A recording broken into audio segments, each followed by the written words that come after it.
যে অপরাধে সাধারণ মানুষকে আনা হয়, একই অপরাধে কোনো ইম্পিউনিটি তিনি পাবেন না, কোনো দায় মুক্তি পাবেন না, তাকেও আইনের আওতায় আনা হবে। তিনি যদি দোষী প্রমাণিত হন, তিনি শুধু রাষ্ট্রের দায়িত্ব হারাবেন না, তিনি একজন ধিক্কৃত ঘৃণিত মানুষ হিসাবে জাতির সামনে প্রমাণিত হবেন। এই যখন ন্যায় বিচারের ভিত্তি থাকবে, তখন অন্যায় করা কারোর পক্ষে অত সহজ হবে না। আমরা এই ন্যায় বিচারটা সবার জন্য নিশ্চিত করার পর আল্লাহ যেন তৌফিক দান করে। আমাদের চতুর্থ কমিটমেন্ট, আমরা আল্লাহ ছাড়া কারো কাছে মাথা নত করব না। দুনিয়ার সকল সভ্য দেশের সাথে আমাদের আন্তরিক সম্পর্ক থাকবে, আমাদের বন্ধুত্বপূর্ণ সম্পর্ক থাকবে, কিন্তু সেটা হবে পারস্পরিক শ্রদ্ধা এবং সমতার ভিত্তিতে। আমরা কারো আধিপত্য আমরা মেনে নিব না, কোনো হেজিমনি আমরা স্বীকার করব না। এখানে আধিপত্য একমাত্র আল্লাহ রাব্বুল আলামিন, যিনি আহকামুল হাকিমিন, তার ছাড়া আমরা কারো আধিপত্য মানব না। বাংলাদেশকে অতীতে যারাই যা করেছেন, ফরগেট অ্যাবাউট, কিন্তু আগামীর দিন ইনশাআল্লাহ বাংলাদেশ হবে আধিপত্যবাদ মুক্ত ইনশাআল্লাহ। আমাদের চতুর্থ বিষয়, একটা দেশ যখন চলে তার একটা অর্থনীতি থাকতে হয়। সেই অর্থনীতিতে ব্যাংক, বিমা সেক্টর, কর্পোরেশন অনেক কিছু থাকবে, তার পাশাপাশি মিল, ফ্যাক্টরি, বিজনেস, ইন্ডাস্ট্রি থাকবে। এই খাতে এখন কোনো শৃঙ্খলা নেই, শুধু লুটপাট আর অনিয়ম। এই খাতে ইনশাআল্লাহ আমরা শৃঙ্খলা ফিরিয়ে আনব। আমরা বিনিয়োগকারীদের জন্য এমন পরিবেশ দিব, কোনো জালিম গিয়ে তাদেরকে থ্রেট দেওয়ার সুযোগ পাবে না, গিয়ে চাঁদা চাওয়ার দুঃসাহস দেখাবে না।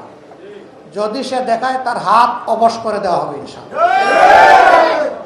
সবাই ক্ষুদ্র দোকানি থেকে, মুদির দোকানি থেকে শুরু করে বৃহৎ শিল্প কারখানার মালিক যারা হবেন, তারা সম্মান এবং নিরাপত্তার সাথে তারা তাদের ব্যবসা পরিচালনা করবে। বিদেশিরা যারা এই দেশে বিনিয়োগ করতে আসবে, তাদেরকেও সেই একই সম্মান এবং একই নিরাপত্তা বিধান করা হবে ইনশাআল্লাহ। কারণ এখন বিশ্বে চলতে হলে পরস্পরের সহযোগিতা লাগবেই। আমাদের দেশ ছোট, মানুষ প্রচুর। এই দেশটা উৎপাদনের জন্য খুবই উর্বর একটা জায়গা, উপযুক্ত একটা জায়গা। শুধুমাত্র দুষ্ট রাজনীতির কারণে বিদেশ থেকে মানুষগুলো এখানে এসে বিনিয়োগ করার সাহস পায় না। আমরা এই দুষ্ট রাজনীতির পুরা চরকা ঘুরিয়ে দিতে চাই ইনশাআল্লাহ। এইভাবে একটা স্বচ্ছ সমাজ কায়েম করা আমাদের অঙ্গীকার। আর অনেকগুলো অঙ্গীকার আমাদের আছে। অনেকে যখন বিভিন্ন জায়গায় যায় তখন বলে যে আমাদের একটা খেলার মাঠ নাই, একটা পার্ক নাই, এই ড্রেনটা এইভাবে মজে পচে দুর্গন্ধময় হয়ে গেছে, এটা দেখার কেউ নাই, সড়ক ভেঙে টুকরা টুকরা হয়ে আছে, এটা রিপেয়ার করার কেউ নাই, আপনারা মেহরবানি করে একটু দেখবেন। কিসের মেহরবানি রে ভাই? আপনার মূল্যবান ভোটের আমানত যে নিবে, যে কবুল করবে, এটা মেহরবানির ব্যাপার নয়, এটা তার চৌকিদারের ব্যাপার। এ দায়িত্ব তাকে পালন করতে হবে।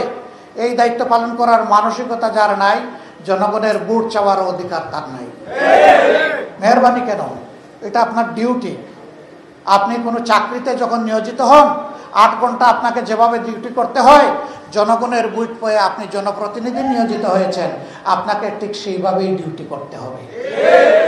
আপনি মনে করবেন না আপনি বস আর জনগণ আপনার ক্লায়েন্ট, বরঞ্চ জনগণ আপনার বস আর আপনি তাদের সার্ভেন্ট। সেইভাবে আপনাকে নিতে হবে। বাংলাদেশ জামাত ইসলামী এমন একটি দেশ, একটি সমাজ চায়। এই সমাজের জন্য আপনারাও কি প্রস্তুত? ইনশাআল্লাহটা আর একটু জোরালো হোক। ধনী গরিব সবাই সমান। ধরে নেন যে আমাদের কেউ প্রধানমন্ত্রী হয়ে গেলেন, প্রেসিডেন্ট হয়ে গেলেন, তিনি অপরাধ করলে তাকেও আইনের আওতায় আনা হবে ইনশাআল্লাহ।